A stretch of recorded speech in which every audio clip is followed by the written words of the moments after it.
Welcome to നദോസ് YouTube channel. നദോസ് YouTube ചാനലിലേക്ക് എല്ലാവർക്കും സ്വാഗതം. നമ്മളിത് തയ്യാറാക്കാൻ പോകുന്ന കുമ്പിളപ്പമാണ്. ആദ്യം തന്നെ ഇതിനാവശ്യമായിട്ടുള്ളത് വൈനയിലയാണ്. ഞാനിത് ഇല എടുത്തിട്ട് നന്നായിട്ട് അകവും പുറവും കഴുകി വെച്ചിരിക്കുന്നതാണ്. പിന്നീട് നമുക്കിതിലേക്ക് വേണ്ടത് തേങ്ങയാണ്. ഞാൻ അരമുറി തേങ്ങയാണ് എടുത്തിരിക്കുന്നത്. കുറച്ച് ഏലക്ക വേണം, അത് നമുക്ക് പൊടിച്ചെടുക്കാം. പിന്നീട് ശർക്കരയാണ് വേണ്ടത്. നിങ്ങൾക്ക് എത്രയാണോ മധുരത്തിനനുസരിച്ച് നിങ്ങൾക്ക് ശർക്കര കൂട്ടുകയോ കുറയ്ക്കുകയോ ചെയ്യാം. ഞാനിവിടെ 1/2 കിലോയോളം ശർക്കര പാനിയാക്കി അരിച്ചു വച്ചിരിക്കുന്നതാണ് എടുത്തിരിക്കുന്നത്. പിന്നീട് പഴം വേണം. ആദ്യം തന്നെ നമുക്ക് ആട്ടാമാവിലേക്ക് ഉപ്പിട്ട് കൊടുത്തതിന് ശേഷം ആ തേങ്ങ മൊത്തം അതിലേക്ക് ഇട്ട് കൊടുക്കാം. ഞാൻ ഇവിടെ 3 പഴമാണ് എടുത്തിരിക്കുന്നത്.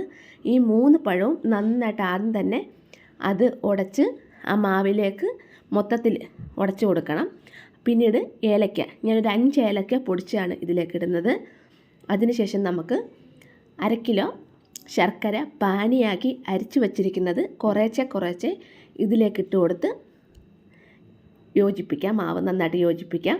ഇത് നമുക്ക് ചപ്പാത്തി മാവിനെക്കാട്ടിയും കുറച്ചും കൂടെ ലൂസായിട്ടുള്ളതാണ് വേണ്ടത്. നന്നായിട്ട് ഇത് കുറേശ്ശെ മാവ് വെച്ച് ഇത് വെക്കാം. ഞാൻ കറക്റ്റ് ആക്കിയിട്ടുണ്ട്. അതുകൊണ്ട് ഈ പരുവത്തിലാണ് നമുക്ക് വേണ്ടത്.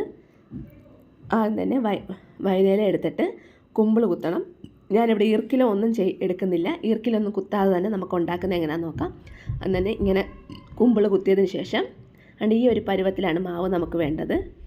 കുറച്ച് വെള്ളം നമ്മുടെ കയ്യിലോട്ട് തൊട്ടതിന് ശേഷം അതിൽ നിന്ന് കുറച്ച് മാവ് എടുത്തിട്ട് നന്നായിട്ട് അതിലേക്ക് അകത്തോട്ടാക്കി വെച്ചതിന് ശേഷം ഇങ്ങനെ ജസ്റ്റ് ഒന്ന് ഇതാക്കിയിട്ട് ആ മേളിൽ നിന്നുള്ള ആ തണ്ടെടുത്ത് ഇതിലോട്ടങ്ങ് വെച്ച് യോജിപ്പിച്ചാൽ മതി. അത് എളുപ്പമാണ്. ഒരു വട്ടം ഞാൻ കാണിച്ചു തരാം. ആദ്യമേ ഇങ്ങനെ ഇലയെടുത്ത് ഇതുപോലെ കുമ്പിൾ കുത്തുക. പിന്നീട് നമുക്ക് കയ്യിലേക്ക് കുറച്ച് വെള്ളം ആക്കിയതിന് ശേഷം മാവ് നമുക്കാണ്ട് ഈ ലൂസ് പരുവത്തിലാണ് നമുക്ക് മാവ് കുഴച്ച് വെക്കേണ്ടത്. അതിലേക്ക് നമുക്ക് ഇട്ട് കൊടുത്തതിന് ശേഷം അത് നന്നായിട്ട് അകത്തോട്ടാക്കിയതിന് ശേഷം ആ മേളിൽ നിന്നുള്ള തണ്ടെടുത്ത് ഇതിലോട്ടങ്ങ് വെച്ചാൽ മതി. ബാക്കിയുള്ളത് നമുക്ക് അങ്ങനെ തയ്യാറാക്കാം.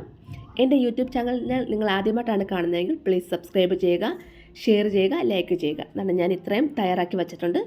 നമുക്കിത് ഒരു ഇഡലി കുട്ടകത്തിലേക്ക് മാറ്റിയതിന് ശേഷം നമുക്ക് ഒരു 10-15 മിനിറ്റ് ആവിയിൽ നന്നായിട്ട് വേവട്ടെ. നമുക്ക് അടച്ച് വെച്ച് വേവിക്കാം.